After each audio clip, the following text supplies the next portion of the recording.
Morning friends. వంటగదిలో పెట్టారేంది పంచాయతీ అనుకుంటారా? వంటగదిలో పెట్టిన కారణం మేము ఉండేది చిన్న గది, అందరం ఒకే చాట ఉంటాం. అందువల్ల ఏంటంటే డిస్టర్బెన్స్ అయింది కాబట్టి నేను ఆఖరికి వంటగదిలో రావాల్సి వచ్చింది. మీరు అందరూ అర్థం చేసుకోగలరని మనం మా వీడియోలు చూస్తూ మమ్మల్ని ఎంతగానో ఆదరిస్తున్న మీ అందరికీ చాలా చాలా ధన్యవాదాలు. నా సబ్స్క్రైబర్ అందరికీ కూడా.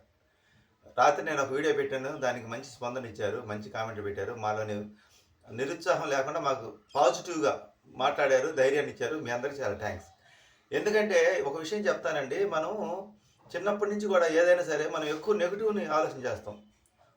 అంటే బంధువులు లేకపోతే అలా, వాళ్ళ సపోర్ట్ లేకపోతే అలా, వీళ్ళ సపోర్ట్ లేకపోతే అని మళ్ళీ బంధువుల గురించి అంటారు. సమాజంలో వాళ్ళు వీళ్ళు బలకపోతే అలా, మనం ఎలా బతకగలం, మన వల్ల అయిద్దా, మన సాధ్యం అయిద్దా, ఇలాంటి ఆలోచనతోనే మన జీవనం నడుస్తుంటుంది. మీరు గమనించారో లేదో, యద్భావం తద్భవతి. మనం ఏది కోరుకుంటే అదే, ఏదనుకుంటే అదే జరిగింది. నేను యూనివర్స్ పాఠాలు ఈ మధ్య వింటున్నాను. నాకు చిన్నప్పటి నుంచి ఒక కోరిక ఉండేది. ఎలాంటి కోరిక అంటే, మా పెదనాయన ఒక ఆయన హెల్మెట్ పెట్టుకొని బుల్లెట్ బండి మీద వచ్చాడు. మా పెదనాయన అంటే మా నాన్న వాళ్ళ పెదనాన్న కొడుకు, పెద్ద కొడుకు. ఆయన మెకానిక్, ఫౌండరీ ఉండే సింగరాయకొండలో. ఆయన భార్య ఇద్దరు, మా పెద్దమ్మ భార్యాభర్తలు. వాళ్ళు ఇప్పుడు మేము భార్యాభర్తలు పోతున్నాం, అప్పుడు ఆయన కూడా అంటే బండి మీద హెల్మెట్ పెట్టుకుని మా ఊరికి వచ్చేవాడు కనిగిరికి. అప్పుడు మా సొంత ఇల్లు, పొలం అంతా ఉంది. అప్పుడు నేను అనుకునేవాడిని, ఆయన బండి మీద ఎప్పుడైనా నేను కూడా ఇలా బండి మీద తిరగాలి, ఇట్నే తిరగాలి అని అనుకుంటూ ఉండేవాడిని. ఆయన ఎప్పుడు వచ్చినా కానీ బండి మీద వస్తాడు, భార్యాభర్త ఇద్దరు కలిసి వస్తారు. అలాంటి కోరిక నా మైండ్లో బాగా బలంగా ఉండేది చిన్నప్పటి నుంచి కూడా. ఆ కోరిక ఉండటం వల్ల ఇప్పుడు నేను నా మ్యారేజ్ అయిన తర్వాత నాకు ఒక చిన్న బండి ఒకటి ఉండేది, లోనా బండి, హీరో మెస్టిక్. ఫస్ట్ బండి నాది హీరో మెస్టిక్. అది మా పెద్ద బాబాయికి ఒకసారి నేను ఫైనాన్స్లో పిప్పిస్తే ఆయన అది కట్టకపోతే ఆ బండి ఇచ్చాడు. అది డొక్కు బండి. ఆ హీరో మెస్టిక్ బండి మీద మీరు నమ్ముతారు నమ్మరు, అది పాయింట్ సెట్ బండి. ఇక్కడి నుంచి నేను మమ్మమ్మలూరు, ఒంగోలు అవతల బొద్దులూరు వారిపాలెం దాకా ఆ బండి మీద వెళ్ళాను. రీంజిల్ సంచి, పంచర్ సామాన్లు, తొక్కుడు పంపులు అన్నీ పెట్టుకుని వెళ్తే ఎక్కడ పోతున్నాయి. కానీ అప్పుడు ఆ రోజుల్లో మనకి ఇప్పుడు ఇంత టెక్నాలజీ లేదు కదా, ఎక్కడంటే అక్కడ పంచర్ షాపులు ఉండేవి కాదు. అవి పాయింట్ సెట్ బండి కాబట్టి వరకు రిపేర్ వస్తుంది. దానికి సంబంధించి రిపేర్ అంతా మేము చేసుకుంటాం. మాది బైక్ మెకానిక్ వర్క్ షాప్ ఉంది. అయితే ఇంకా తర్వాత చిన్న బండితో స్టార్ట్ అయిన నా ప్రయాణం. ఆ తర్వాత లోనా బండి ఒకటి కొనుక్కున్నాము. ఆ తర్వాత మేమే ఒక ఆల్ట్రేషన్ చేసుకున్నాం బండి, కిరోసిన్ బండి. విలియర్స్ ఇంజిన్ బిగించి మా బాబాయ్ ఆల్ట్రేషన్ పని చేయడంలో గ్రేటు. మాదంతా లేత్ వర్క్ అంతా ఉండేది. ఒకప్పుడు పెద్ద వర్క్షాప్, చాలా పెద్ద వర్క్షాప్ మాది. ఇప్పుడు నేను చేసే చిన్న పనులు, అప్పుడు చాలా పెద్ద జనరేటర్లు అవన్నీ చేసేవాళ్ళమే.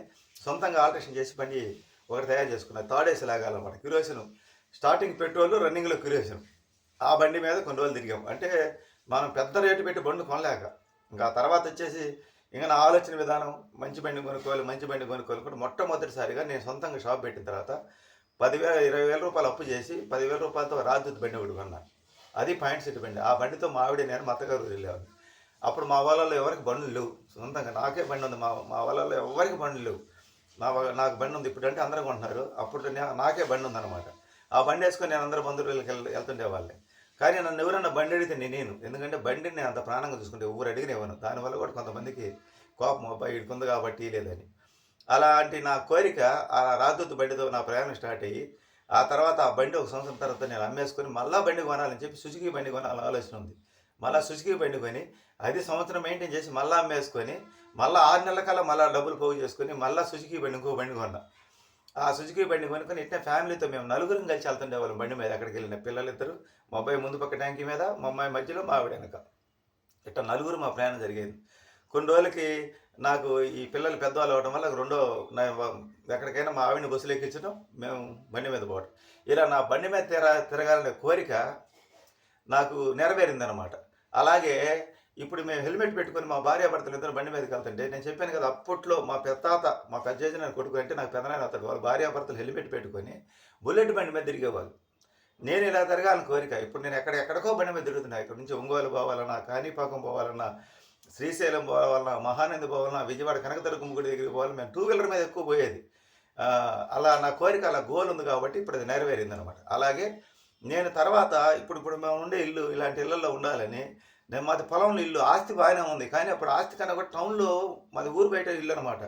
మా మిద్దెలు ఇలా క్లాస్గా మంచి ఇళ్ళల్లో ఉండాలి, కింద పాలిసురాలు, ఎన్ని గ్యాస్ పైలు, ఎన్ని క్లాస్గా ఉండాలనే జీవితం మీద మేము అనుకోవడం, ఇలా ఉండాలనుకోవడం వల్ల దానివల్ల నష్టం కూడా జరిగింది. ఇలాంటి ఇంట్లో ఉండాలనుకున్నాం. ఈ పొలం అమ్ముడు పోయేటప్పుడు, ఈ పొలం అమ్ముడు పోయేటప్పుడు అనుకుంటా ఉన్నాం. అంటే అప్పుడు పొలాలు పంటకే లెక్కేసేవాళ్ళు. అంటే బాగా పండే పొలాన్ని లెక్కేసేవాళ్ళు. ఇప్పుడు భూమికి ఎక్కడున్న భూమి కూడా రియల్ ఎస్టేట్ మార్కెట్‌లో తీసుకొచ్చి, దాన్ని ఎక్కడ ఎలాంటి పనికిరాని భూమి కూడా టౌన్‌కి దగ్గరలో ఉంటే దాన్ని వెంచరేయటం, రోడ్లేయటం, దాని వాల్యూ విపరీతంగా పెంచేస్తున్నారు. అంటే డబ్బు దాచుకోవట్లే అంతా భూమి మీద పెట్టుబడి పెట్టేస్తున్నారు. అప్పుడు భూమికి విలువ లేదు. నేను అమ్మేదాకా కూడా రాజశేఖర రెడ్డి గారు ముఖ్యమంత్రి అయ్యేదాకా కూడా భూములకు విలువ లేదు. ఆయన ముఖ్యమంత్రి అయిన తర్వాత ఒక్కసారిగా మార్కెట్ వచ్చింది. మా దురదృష్టం ఏంటంటే ఆయన ఆయన అయినమ్మటిని అమ్మేశాం. ఆ తర్వాత ఇంకా అది ఎన్ని రెట్లు పెరిగిందో కూడా చెప్పడానికి లేదు.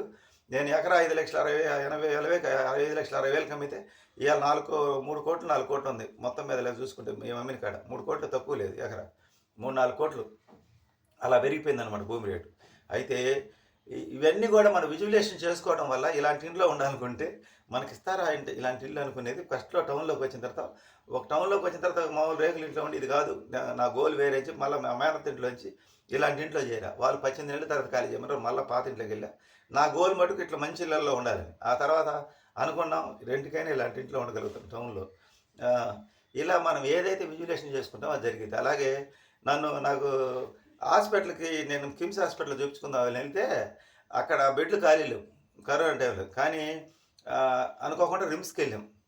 అది కూడా నేను అంటుండేవాడిని మాట ఏదన్నా ఏది లేనప్పుడు రిమ్స్లో పడేయండి, రిమ్స్ హాస్పిటల్ ఉందని. మనం ఏదనుకున్నా అట్నే రిమ్స్ హాస్పిటల్లో పడ్డాం. కానీ మా ఆవిడ మటుకు మొన్న బాగలేదన్న కాంచి నాకు కిమ్స్ హాస్పిటల్లో చూపించాలి, కిమ్స్ హాస్పిటల్లోనే చూపించుకుంటాను నేను అంతే. విజువలైజేషన్ చేసుకోవడం వల్ల సంవత్సరానికి ఆ సంకల్పం గట్టిగా ఉంది.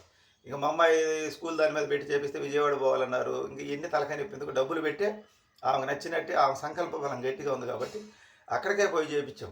అంటే మేము అనుకున్నట్టుగా అక్కడికి పోయి మనకి ఆపరేషన్ జరగటం, అక్కడ కేర్ బాగా తీసుకోవడం, అసలు ఆపరేషన్ మనకి చేసినట్టే లేదు. ఒక ట్రిప్కి వెళ్ళి వచ్చినట్టు ఉందన్నమాట. అంటే మనం విజువలైజేషన్ చేసుకునే దాన్ని బట్టి మనకి ఏదైనా జరుగుతుంటుంది. అలాగే మన ఎవరో ₹1,00,00,000 డబ్బులు అసలు వచ్చేది ఎక్కడ నీకు అన్నారు. నేను వాస్తవంగా చెప్తున్నా ఎప్పుడో ఒక రోజు బట్టి ₹1,00,00,000 డబ్బు అయితే అందుకోండి. ఎందుకంటే సంకల్పం గట్టిగా ఉంది. ₹1,00,00,000 డబ్బులు నా లక్ష్యం మొన్నటిదాకా 50 లక్షలు, ఇప్పుడు 50 లక్షలు కాదు ₹1,00,00,000 నా లక్ష్యం. ₹1,00,00,000 డబ్బు రావాలని కోరుకుంటున్నా. ఒక మంచి ఇల్లు, నేను చెప్పాను కదా మంచి ఇల్లు అంటే ఊరి చివరన బాగా కాంపౌండ్ వాళ్ళు పెట్టుకొని మన కారు అయిన మన లోపల పెట్టుకొని ఉండేటట్టు ఒక కారు, ప్రశాంతమైన జీవితం, ఫ్యామిలీతో పోతే ఆ రోజు ఇట్నే మీరు లైవ్ చేస్తా. అంటే మనం గట్టిగా అనుకుంటే అప్పటికప్పుడు నెరవేరదు. విశ్వంలోకి మనం పాజిటివ్ మాటలు మనం ఎన్ని మాట్లాడుకుంటే అంత మనకి మంచిగా ఉంటుంది. అలాగే నా పర్సులో నాకు అసలు ఒకప్పుడు పర్సు కూడా ఉంటుంది. నా జేబులో ₹10 కూడా డబ్బులు ఉండేవి కాదు. నేను అనుకుంటేవాడిని నా జేబులో వేరే వాళ్ళందరూ కట్ల జేబులో పెట్టుకొని తిరుగుతుంటే నేను కూడా ఇలా తిరగాలి, ఇలా ఎప్పుడైనా ఒక 5,000 10,000 జేబులో డబ్బులు పెట్టుకొని తిరగాలి అని నా కోరిక అనమాట. ఇప్పుడు నేను పొలం అమ్మిన కాంచి ఆ ఎప్సం మాలేసుకున్న అప్పటి నుంచి నేను ఎలాంటి పరిస్థితుల్లో నా జేబులో ₹5,000 డబ్బులు ఉంది. ఎందుకంటే ఆ డబ్బులు లేకపోతే నాకు నిద్ర పట్టదు. నాకు డబ్బు అంటే అంత ఇదన్నమాట చిన్నప్పటి నుంచి కూడా. ఎందుకంటే ప్రతి ఒక్క నోటిని కొత్త నోటి జాగ్రత్త తీసుకొని ప్లాస్టిక్ కవర్లో పెట్టుకుంటాను. నేను డబ్బుని అంత రెస్పెక్ట్ చేస్తాను నేను. అందుకనే నా దగ్గర ఆస్తిని అంటే నేను తిట్టాను. ఇది అమ్ముడు పోలేదు అని నేను తిట్టినందుకు భూదేవి శాపానికి గురై ఇప్పుడు నేను ఎక్కడ స్థలాలు కొన్నా నిలబట్టడం వల్ల అది దాంట్లో నేను క్షమించమని రోజు అడుగుతాను భూదేవిని, ఆ తల్లిని. నేను డబ్బు అంటే డబ్బుని ఎక్కువ మనం భూములు కావాలో భూములు వస్తాయి, డబ్బు కావాలో డబ్బు వస్తాయి. నిరంతరం డబ్బు గురించి ఆలోచన చేయడం వల్ల మనలో పాజిటివ్ శక్తి పెరిగి మనకి వివిధ మార్గాల ద్వారా ఊహించిన మార్గాల ద్వారా మనకి డబ్బు వస్తుంది. మనం ఎక్స్పెక్ట్ చేయలేము. మనం అనుకుంటాం మనం చేసే పని ఇదే కదా అనుకోకుండా రావచ్చు. మనం చెప్పలేము దాన్ని. అక్కడ మనం చూస్తున్నాం కదా, ఎక్కడో ఒక లాటరీ టికెట్ కొంటాడు, ఒక 50 లక్షలు డబ్బు తగిలిద్ది. ఒక ఇంట్లో పని మనిషి వాళ్ళకి హాస్పిటల్ ఖర్చులకి 50,000 డబ్బులు కావాలి. యూట్యూబ్లో చూశాను. ఆమె ఇంటి యజమాని ఏం చేసిందంటే వాళ్ళ దగ్గర పనిచేసే వాళ్ళ కోసమని ఆమెకు యూట్యూబ్ ఛానల్, పెద్ద ఛానల్ ఉంది. ఊరకాయ వీళ్ళకి హెల్ప్ చేయండి, వీళ్ళకి హాస్పిటల్ ఖర్చుకు 50,000 కావాలంట, ఇక నా సహాయం ఎంత చేస్తానని వాళ్ళు గూగుల్ పే నెంబర్ పెడితే ఈ 48 గంటల్లో 50 లక్షల డబ్బులు వచ్చి ఇంకా ఆపండి, మీ సహాయం మాకు చాలు, ఇంతవరకు చాలు, ఇంకా మాకు చాలు అని చెప్పి వాళ్ళు దండం పెట్టేశారు అనమాట. అంటే మళ్ళీ ట్యాక్స్లు అవి కట్టాలని ₹50 లక్షల డబ్బులు వచ్చినాయి మనకి. అంటే యూట్యూబ్ నుంచి ఆశిస్తున్నాం అంటే యూట్యూబ్ నుంచి అంటే నేను అలా ఆశించట్లా. యూట్యూబ్లో నా వీడియోలు రేజ్ అయ్యి ఇప్పుడు నాన్ వెజ్ 2019 ముందు నాన్ వెజ్ సంగతి ఏంది, అలాగే మనం కూడా ఏదో ఒక రోజు అలా పెద్దవాళ్ళని మనం విమర్శించకూడదు. వాళ్ళు ఎలా సక్సెస్ అయ్యారో దాన్ని ఫాలో అవ్వాలి. అందువల్ల నెగిటివ్ పదాలు మాట్లాడకుండా పాజిటివ్గా మనం కానీ ఉంటే ఏదో ఒక రోజు నేను కోరుకున్న డబ్బు నాకు యూట్యూబ్ ద్వారా, యూనివర్స్ ఆశీర్వాదం ద్వారా వస్తుందని నేను ఈ మార్గాన్ని ఎంచుకున్నా. అసలు ఎవరంటే వీళ్ళకి డబ్బులు ఇచ్చేదన్న యూట్యూబ్ ఛానల్లో నాకు డబ్బులు వచ్చినాయి, ఫస్ట్ పేమెంట్ వచ్చింది. కానీ విమర్శలు ఇది తీసి పక్కన పెట్టేసి మనం ప్రశంసల్ని విమర్శల్ని పక్కన పెట్టి మన ఆలోచన విధానం ఎప్పుడు కూడా డబ్బు గురించి మన కోరికలు ఎప్పుడు విజువలేషన్ చేసుకుంటూ ఉండాలి. నేను ఇప్పుడు బండి మీద పోతే ఏమనుకుంటున్నా, అప్పుడప్పుడు నా చిన్నప్పుడు మా పెదనాన్న బుల్లెట్ బండి మీద భార్యాభర్తలు వస్తుంటే అలా పోవాలనుకున్నాను. నేను ఇప్పుడు మా భార్యాభర్తలు ఇద్దరం బండి మీద అలా వెళ్తుంటే హ్యాపీగా నాకు ఆ రోజులు ఆ చిన్నతనం నేను అనుకున్నది కోరిక నాకు పెద్ద అయిన తర్వాత నెరవేరింది. అలాగే మంచి ఇంట్లో ఉండాలని, మంచిగా కారు కొనుక్కోవాలని మన ఆలోచన విధానం.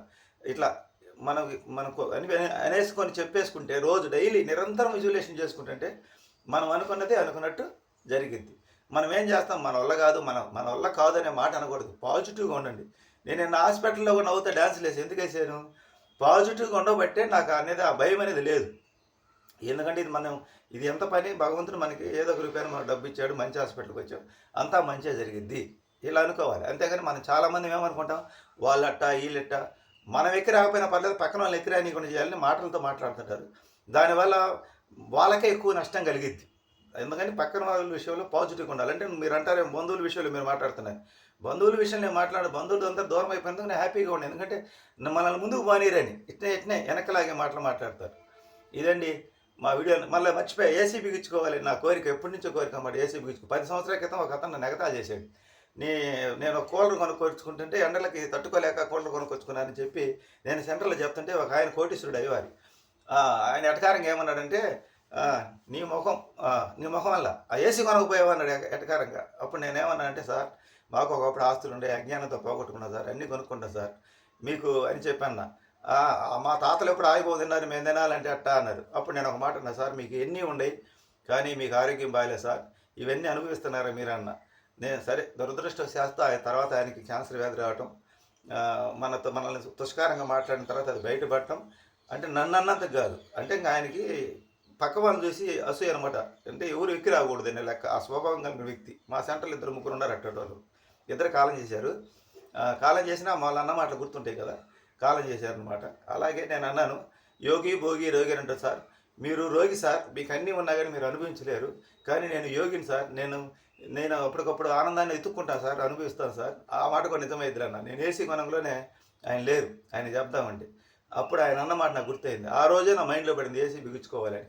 ఆ మాట అన్న తర్వాత 8 సంవత్సరాలకి నేను 9 సంవత్సరాలకి ఏసీ బిగించుకోవడం జరిగింది. అప్పటికప్పుడు జరిగిపోవు కానీ మన సంకల్పం గట్టిగా ఉంటే ఆటోమేటిక్గా అన్నీ జరిగిపోతుంటాయి. అందుకని పాజిటివ్గా ఉండండి. ఈరోజు ఉదయం చెప్పే మంచి మాట ఇది. మీరు ఆలోచన చేసుకోండి. నా వీడియో నచ్చితే లైక్ చేయండి, షేర్ చేయండి, సబ్స్క్రైబ్ చేయండి, సపోర్ట్ చేయండి. Thank you friends, bye bye.